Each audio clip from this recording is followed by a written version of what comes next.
Hey guys, today we're looking at S30V steel on a Benchmade 940. I've already tested this knife before versus the in the S30V versus S30V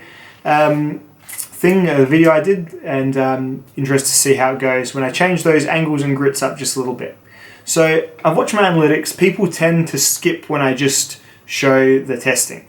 Some people may enjoy the songs, so yeah, it's a bit of a to and fro. I'll put a poll up in the corner as to what format of video you like. This is the other format. A bit shorter, just me talking, and I'm just going to play all the full testing, obviously, while I'm speaking. So if you like this more, or you like the other type more, let me know in the poll, and that'll affect what I keep doing. If you like the separate cut test with the music, then by all means, let me know, and I'll go back to doing that, or whatever. Whatever's more popular. If they're both about the same, I'll switcheroo and do them as they are. Because yeah, I just don't, I don't feel like, I don't want you to have guys having to drag the slider or whatever on me, because I'm not here to keep you in your chair for a million years or anything.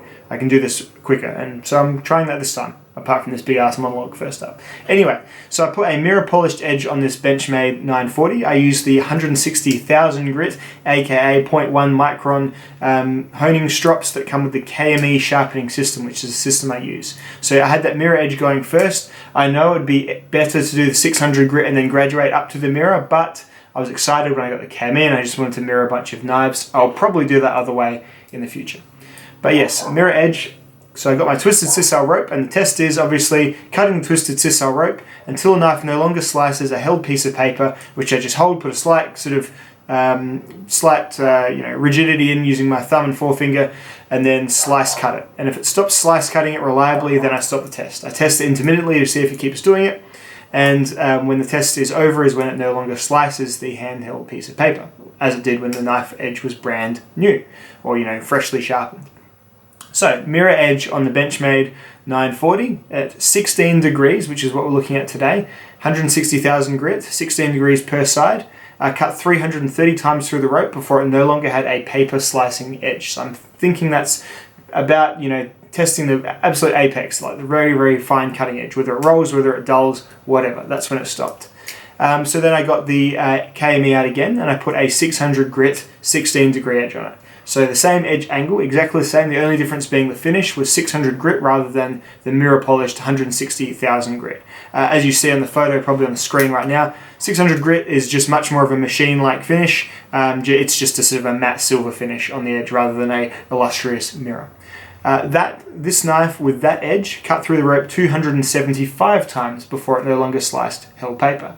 Apart from differences in how the rope felt to cut through, there was a certain squeak to using it with the toothy edge I noticed. The knife performed well in both examples of the test.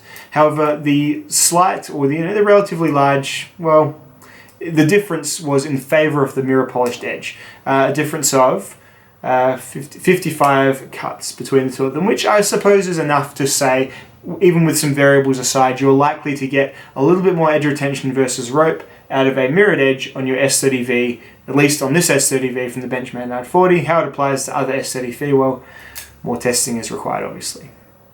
So that's the test so far.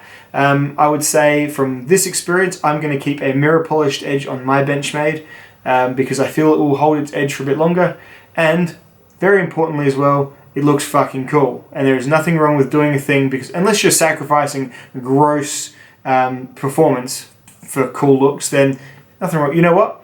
My mantra, it performs better with the toothy edge.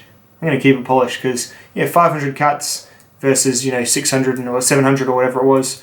500 cuts is still a lot of cuts, so this isn't everything to me either. I'm just doing this out of interest. So at any rate, looking cool is definitely a reason, but in this example particularly, it seems there is a bonus that it does hold the edge for longer too. So there you go. Happy to say that that's pretty solid. Anyway, let me know about the new format, if you like it or not, if you like the talking and just the actions over the talking. The next ones will even be a bit shorter still if you like that, so just so you don't have to skip. Alright, I'll see you in the next video. Sorry I was away for a while, went away on holidays and just got back and just struggling to find the time. Had to buy some rope, all that sort of stuff. So I'll see you in the next one. Bye guys.